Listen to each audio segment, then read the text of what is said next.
When Nike announced that Colin Kaepernick would be the face of its new Just Do It campaign, he tweeted this picture with the caption, "Believe in something, even if it means sacrificing everything," which is exactly what he did. And if you don't believe me, let's take a look at how he got to this point. It all began in August of 2016. Kaepernick is seen sitting during the national anthem before the 49ers preseason game. After the game, he said, quote, "I'm not going to stand up to show pride in a flag for a country that oppresses black people and people of color."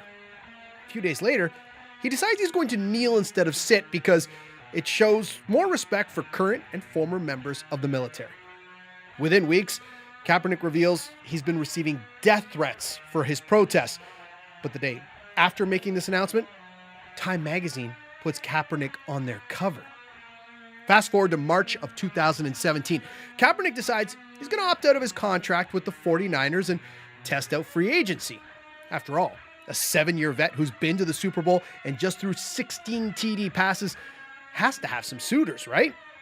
Nick Foles, EJ Manuel, Geno Smith, Mike Glennon, all ink deals in free agency, while Kaepernick still doesn't have a job. The word blackballed begins to trend online. In June, the Seahawks invited a few quarterbacks, including Kaepernick, to a workout, and in the end, signed Austin Davis?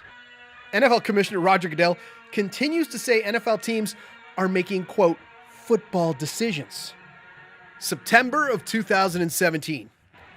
Enter Donald Trump.